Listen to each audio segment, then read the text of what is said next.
Ó. E aí, moçada, belezinha?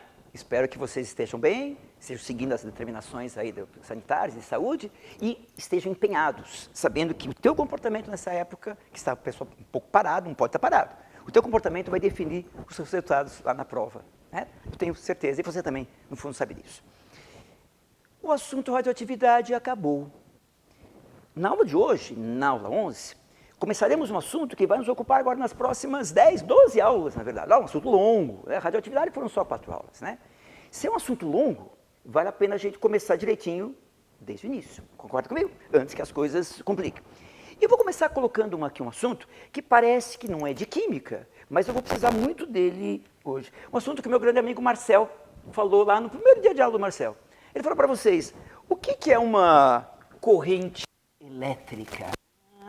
Você sabe muito bem o que é uma corrente elétrica. O nome está dizendo corrente elétrica. Cargas elétricas correndo. É um movimento ordenado de cargas elétricas. Se é um movimento ordenado de cargas elétricas, quais são as duas condições para eu ter uma corrente elétrica? São duas condições. Primeiro, eu tenho que ter cargas elétricas, claro. Se são cargas elétricas correndo, a primeira coisa eu tenho que ter cargas elétricas. Mas se é um movimento, eu também tenho que ter uma certa mobilidade. O que eu chamo de mobilidade? A possibilidade dessas cargas elétricas se movimentarem. Se elas estiverem presas, elas não vão se movimentar. Não vai haver corrente elétrica. Claro, óbvio. Agora, quem são essas cargas elétricas? Aí depende. Eu quero só colocar, na verdade tem muitas possibilidades, mas eu quero falar só de duas. Primeiro, nos fios, os cabos, nos metais, nos sólidos, portanto. Quem são essas cargas elétricas que estão correndo? São os prótons ou são os elétrons? Claro, você sabe muito bem que são os elétrons. Então, nos metais, portanto, no estado sólido, quem são essas cargas elétricas? São os elétrons. Agora, na aula de hoje não é isso que isso aqui é a física. Coitado da física, a física só estuda no sólido, nos metais especialmente. A química é muito mais abrangente. E hoje a gente quer falar da corrente elétrica nos líquidos. Primeira ideia importante desse assunto, elétron não sabe nadar. Se eu tenho um líquido que conduz corrente elétrica, não são os elétrons que estão correndo, não. Sabe quem são? São os íons, os cátions ou os ânions. Essa é a palavra fundamental da primeira parte da aula. Então, se um líquido conduz corrente elétrica, é sinal que nesse líquido existem íons livres, íons que têm uma certa mobilidade. Eu vou deixar um espaçozinho, porque daqui a pouco eu vou voltar aqui e escrever 5 palavras. Mas agora não. Agora eu vou convidar todos vocês a olhar esses desenhozinhos que eu coloquei ali na apostila na página 20. Repare que em todos eles tem um recipiente com água, tem uma pilha, e vou jogar alguma coisa na água, e uma lâmpada. Às vezes a lâmpada acende, às vezes não. O que a gente tem no primeiro desenho? Água pura. A lâmpada acendeu? Não. Vamos pensar, por quê? Por que não houve condução de corrente elétrica? O que você acha que faltou? Faltou íons ou faltou mobilidade? É claro que faltaram os íons, porque a água pura é líquida, e no estado líquido tem mobilidade, o estado sólido não tem mobilidade, mas no líquido gasoso tem. Conclusão, a água pura praticamente não conduz corrente elétrica, porque a água pura praticamente não tem íons livres. Reparou que eu tomei o cuidado de escrever água pura, que, por exemplo, a água do mar, não a água do bem, a água do mar, ela tem sais, esses sais liberam íons, mas a água pura não. Por isso que não acendeu. O que nós temos no segundo desenho? Está ali escrito, uma solução aquosa de cloreto de sódio, NaCl aquoso. E a lâmpada acendeu? Sim, escrevi sim, acendeu. Por quê? Porque tem, vocês viram agora, na última aula de Química A, do meu amigo Nadan, vocês viram as ligações iônicas. Vocês viram, por exemplo, que o cloreto de sódio tem ligação iônica, ele tem íons. E como ele está em solução aquosa, ou seja, água com sal, tem íons e tem mobilidade, por isso que a lâmpada acendeu. Olha que interessante. Terceiro desenho, o que você tem ali? NaCl sólido. NaCl, cloreto de sódio, sólido. A lâmpada acendeu? Não, não acendeu. Faltou íons? Não, ele continua sendo um composto iônico.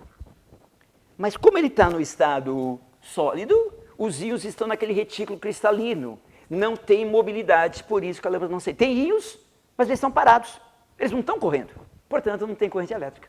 Claro. No próximo desenho, NaCl no estado líquido. Moçada, a primeira coisa, né? Para ser NaCl líquido, é temperatura ambiente? Claro que não. Para ele derreter é uma temperatura de mais que 900 graus Celsius, né? Sala de espera do inferno já, né? Mas a lâmpada acendeu sim. Por quê? Porque além de ter íons compostos, no estado líquido tem mobilidade. Mas repare que isso aqui não é situação ambiente, obviamente. E no último desenho, uma solução aquosa de sacarose, ou seja, água com açúcar. Sacarose aquosa. A lâmpada acendeu? Não. Moçada, por que será que não acendeu? Se está em solução aquosa, esse sistema está no estado líquido. E no estado líquido tem mobilidade. Mas é sinal que aqui não vai ter íons. Eu quero que você compare especialmente essa com essa. Água com sal, conduziu? Sim. Água com açúcar, conduziu? Não. E a pergunta mais importante sempre. Por quê? Por que essa diferença? Por que essa diferença? Quanto que vale a carga elétrica total de qualquer substância? Zero. E se não for zero? Não é substância, é íon. Portanto, quanto que vale a carga elétrica total do cloreto de sódio? Ó, mais 1 com menos 1, claro que vale zero. Quanto que vale a carga elétrica total da sacarose? Molécula, também vale zero. Mas espera aí. Se toda substância tem uma carga elétrica total igual a zero, por que aqui o Na+ correu para o polo negativo, o Cl- correu para o polo positivo? Por que aqui eu tenho cargas correndo e aqui não? Só tem uma explicação. Essa explicação foi dada por um grande cientista chamado Arrhenius, mais de 100 anos atrás, mais de 120 anos atrás. Ele falou uma coisa que na época o pessoal falou que ele estava louco. Mas é a única explicação possível. Por que lá conduziu corrente elétrica aqui não? Só tem uma explicação. É sinal que o cloreto de sódio, quando está em solução aquosa, ele quebra, ele separa o Na+ do Cl-. E a partir do momento que eu tenho íons em solução aquosa, o Na+ vai correr, porque tem a pilha, né? Vai correr para o polo negativo, o Cl- vai correr para o polo positivo, eu vou ter cargas elétricas correndo. Eu vou ter corrente elétrica. E por que aqui não conduziu? Só tem uma explicação. É sinal que a molécula de sacarose não quebra. Ela continua inteira. Portanto, ela continua com uma carga elétrica total igual a zero. Se ela tem carga zero, ela vai ser atraída por algum polo? Não. Ela fica parada. Portanto, não tem corrente elétrica. Conclusão. Tem substâncias que liberam íons. Tem substâncias que não liberam íons. E essas que liberam íons, a gente dá um nome para elas. Elas são chamadas de eletrólitos. Agora sim, eu vou colocar o título da aula de hoje. Moçada, hoje vamos falar sobre os eletrólitos. E o que são os eletrólitos? São aquelas substâncias que, quando se dissolvem, provocam aparecimento de íons. Mais resumido que isso, é impossível. Portanto, o NaCl é um eletrólito? Sim. Sacarose é um eletrólito? Não. O NaCl na água fica inteira ou quebra? Quebra. Sacarose na água quebra ou fica inteira? Fica inteira. Ou seja, para ser um eletrólito, a substância tem que quebrar. Eu estou falando quebrar por enquanto, eu sei o que você está pensando. Daqui a pouco eu vou usar as palavras melhores. Primeiro tem que dar ideia, depois a gente usa a palavra quimicamente correta. Essa é a diferença entre um eletrólito e um não eletrólito. E quem são esses eletrólitos? Daqui a pouco eu vou vir aqui escrever 3 palavras. Mas antes, eu quero que você entenda melhor como que acontece isso. Como que o NaCl na água que separa o Na+ do Cl-. A gente representa assim, que o NaCl, quando está dissolvido na água, portanto em solução aquosa, ele quebra, ele separa o cátion, sódio, do ânion cloreto. E esses íons, é claro, que vão ficar em solução aquosa. Então, aqueles íons que eu tinha no NaCl, que se ele está puro na temperatura ambiente, ele é sólido, mas em solução... Vamos dar outro exemplo para não ficar só com o NaCl, parecer que é só... Vamos dar um exemplo? Vamos dar outro exemplo do HCl. Se esse daqui é cloreto de sódio, esse daqui é o cloreto de hidrogênio. Cloreto de hidrogênio. Mas o que acontece quando eu borbulho ele na água? Você viu que eu falei borbulho? Porque ele puro ele é um gás. Mas em solução aquosa, acontece uma coisa parecida. Forma H+, e Cl- em solução aquosa. Agora, eu gostaria que você comparasse esse aqui de cima com esse de baixo. Claro, aqui é sódio, aqui é hidrogênio, mas ele diz que tem uma pequena diferença. Você reparou que eu tomei cuidado? Aqui eu já escrevi os íons, ou seja, esse daqui é um composto iônico, porque você estudou na Química A com o Nadan. Aqui tem uma grande diferença de eletronegatividade entre o sódio e o cloro. Portanto, é uma ligação iônica. E o fato de ter ligação iônica, então vou escrever aqui tem ligação iônica, faz com que esse composto, cloreto de sódio, seja um composto iônico. Aqui, entre o hidrogênio e o cloro, não é uma ligação iônica, é uma ligação covalente, que você está estudando agora em Química A. Ligação covalente. E por isso que a gente fala que o HCl é um composto do tipo molecular. Pessoal, vou fazer um pequeno parênteses. Sempre que algum aluno pergunta para mim, Tadeu, o que você acha que eu estude química? Eu sempre falo a mesma coisa. Estude ligações. Estude ligações. O aluno que sabe bem ligações sabe muita química. Porque para saber ligações você tem que saber tabela periódica, você tem que saber características, isso vai ter consequência de polaridade, de geometria. Ligações é fundamental para a gente aprender química, né? Então fica aí meu conselho, pegue as aulas de Química A que vocês estão tendo agora, justamente essa aula 10, aula 11, aula 12, que são de ligações na Química A, e você vai perceber que aqui eu tenho uma grande diferença de eletronegatividade, uma ligação iônica, e aqui tem um compartilhamento de elétrons, que a gente chama de uma ligação covalente. Ou seja, é muito parecido, só que aqui os íons já existiam. Na água eles só separam. Eu chamo isso de uma dissociação iônica, uma separação dos íons que já existiam. No caso do HCl é um pouquinho diferente. Aqui não havia íons, por quê? Porque o composto era molecular. Mas na água formaram-se os íons, que não haviam inicialmente. Essa formação de íons eu chamo de uma ionização. Ionização, formação de íons. Claro que é muito parecido, mas tem uma pequena diferença. Vamos ver de novo? Aqui os íons já existiam, porque era um composto iônico. Na água eles só se separaram, dissociação iônica. Aqui os íons não existiam inicialmente, porque era uma ligação covalente, era um composto molecular. Mas na água formaram-se íons. Eu falo que foi uma ionização. Mas você concorda que aqui quebrou e aqui também quebrou? Quebrar é porque eu estou me referindo a todos eles de uma maneira um pouco mais simples, uma maneira um pouco mais superficial. Por isso que eu falei quebrar. Ah, aqui quebrou, aqui não quebrou. Esse é um eletrólito, esse não é um eletrólito. Conclusão, se aqui tem íons aqui também, é sinal que tanto NaCl como HCl são exemplos de eletrólitos. E não é segredo para ninguém. Todo mundo sabe que isso aqui é um sal. Todo mundo sabe que esse daqui é um ácido. E eles são exemplos de eletrólitos? Sim, está na hora de voltar e escrever. Então, quais são os três principais exemplos de eletrólitos? São justamente os ácidos, as bases, que eu não coloquei nenhuma ali, mas podia ter colocado, e os sais.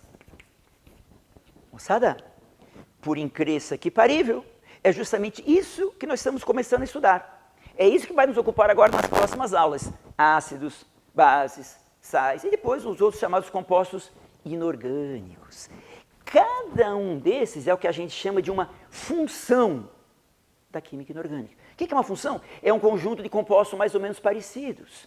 Assim como na química orgânica, na química C, você tem a função hidrocarboneto, álcool, fenol, ácido carboxílico. Cada uma dessas é uma família, é uma função. Aqui também, aqui tem ácidos, tem bases, sais. Cada uma dessas é uma função da química inorgânica. É isso que nós estamos começando a estudar na aula de hoje. É isso que vai nos ocupar agora durante muitas aulas daqui para frente. Tudo bem até aqui? Espero que você esteja acompanhando todo esse nossa sequência de conceitos. Agora, a grande pergunta que cabe é, por que isso acontece na água? O que a água tem que nos permite, ou que permite para esses compostos, quebrarem? Por que isso acontece? Se você examinar com um pouquinho mais de cuidado a molécula de água, que com certeza é a substância mais importante do mundo. O que você vai perceber na molécula de água? Pergunto, os elétrons, aqui as ligações são elétrons, né? São, no caso aqui, ligações covalentes, compartilhamento de elétrons. Os elétrons ficam parados ou zzz? Claro que é zzz. Então, se eu tivesse uma máquina fotográfica para tirar fotografia de elétrons, onde que eu enxergaria os elétrons aqui? Eles estão bem no meio? Não. Eu enxergaria elétron. A maior parte do tempo eles estão por lá. Claro que de vez em quando ele vai no banheiro, ele vai torcer, vai assistir o jogo do Corinthians, vai visitar a vovó. Pode visitar a vovó. Mas, enfim, a maior parte do tempo... por quê? Porque o oxigênio tem uma maior eletronegatividade. Isso faz com que aquele lado da água, os elétrons têm carga negativa, aquele lado fique negativo. E o lado de cá fique com uma carga positiva.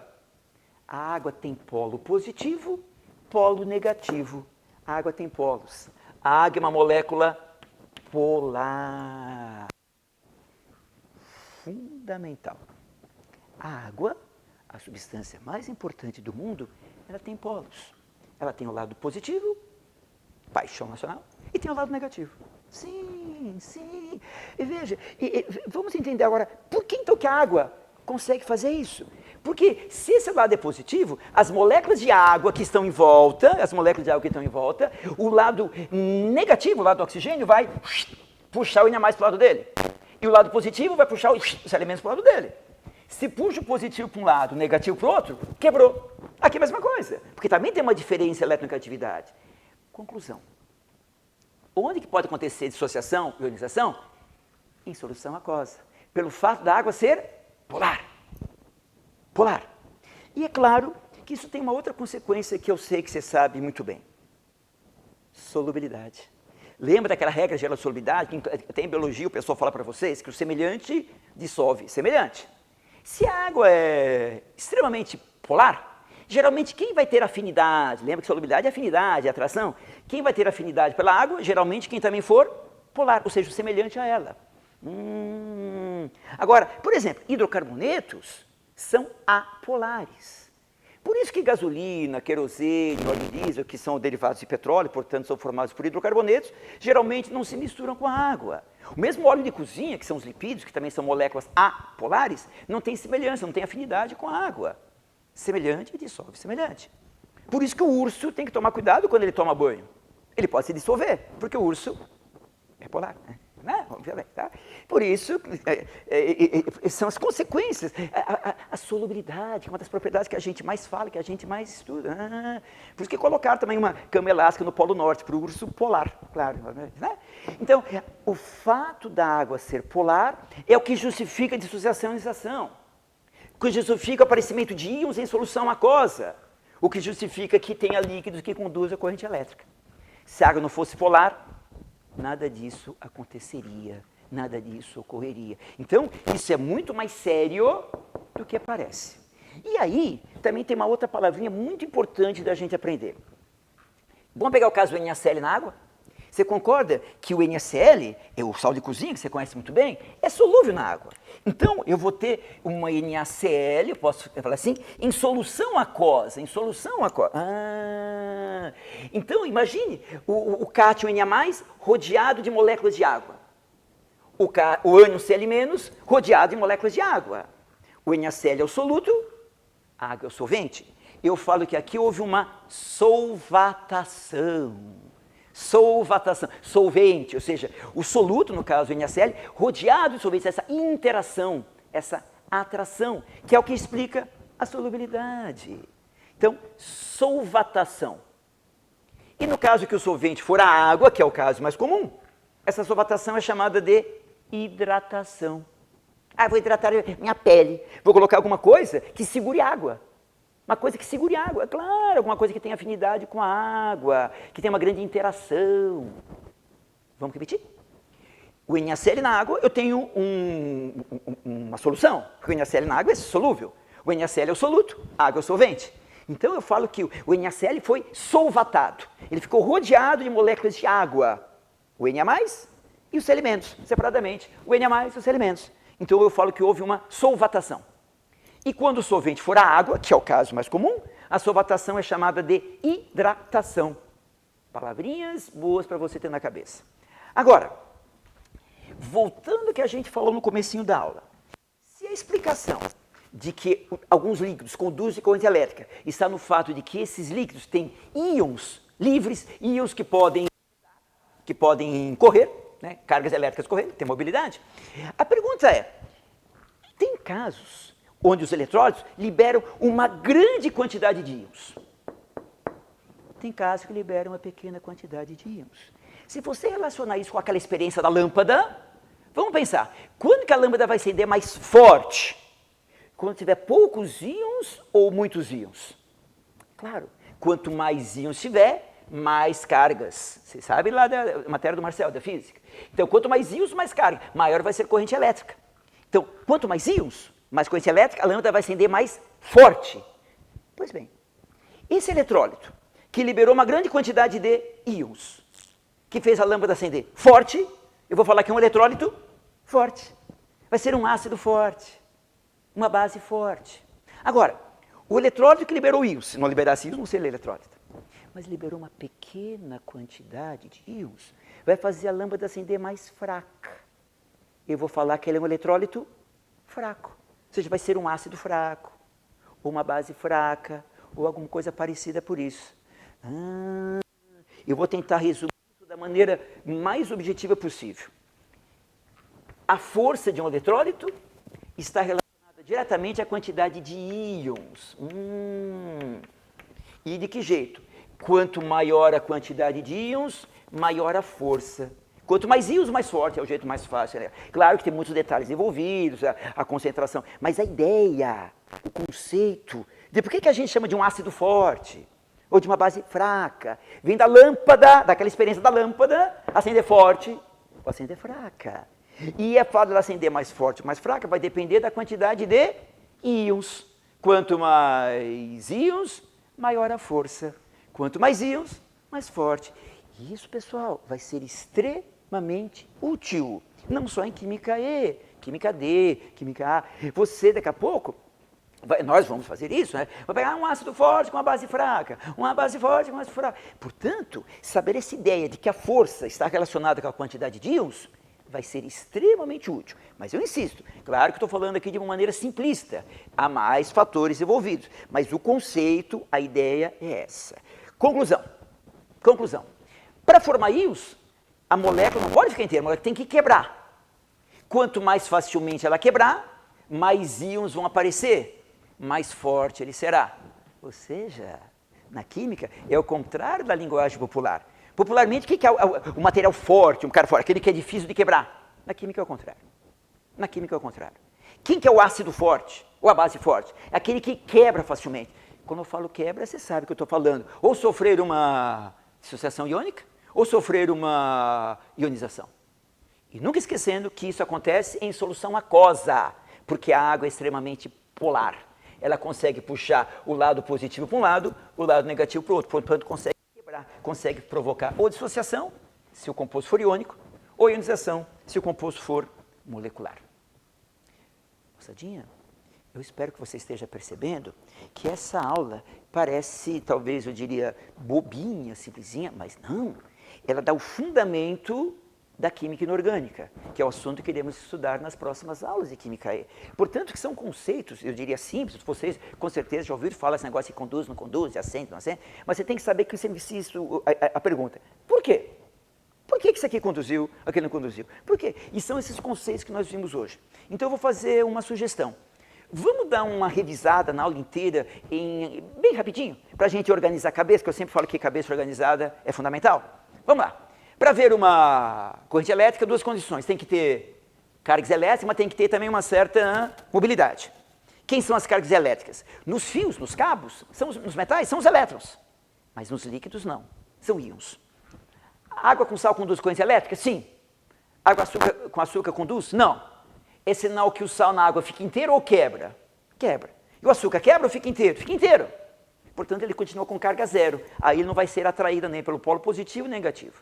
Conclusão, tem substância que libera íons, tem substância que não libera íons. Os que liberam íons a gente chama de eletrólitos. são aqueles que, quando se dissolvem, provocam o aparecimento de íons. E quem são os principais eletrólitos? Ácidos, bases e sais. Agora, o aparecimento de íons pode acontecer de duas maneiras. Ou o composto já tem íons, é um composto iônico, na água só separa, acontece uma dissociação iônica, ou o composto não tem íons, a gente fala que é um composto molecular. Mas na água, se houver a formação de íons, aconteceu uma ionização. É muito parecido. E por que acontece na água? Porque a água é polar. Consequência, solubilidade. Semelhante, dissolve semelhante. Então, geralmente, quem vai ser solúvel na água, quem for parecido com ela, ou seja, quem também for polar. Agora, quando numa molécula os elétrons não ficam mais para um lado que o outro, ou seja, numa molécula os elétrons se distribuem de maneira simétrica, não aparece polos, eu falo que a molécula é apolar. E, portanto, bem provavelmente ela não será solúvel na água, que é o caso típico dos hidrocarbonetos, dos óleos, que você sabe muito bem disso. E isso acontece quando, nesse exemplo que a gente falou, entre um soluto e um solvente, uma solvatação.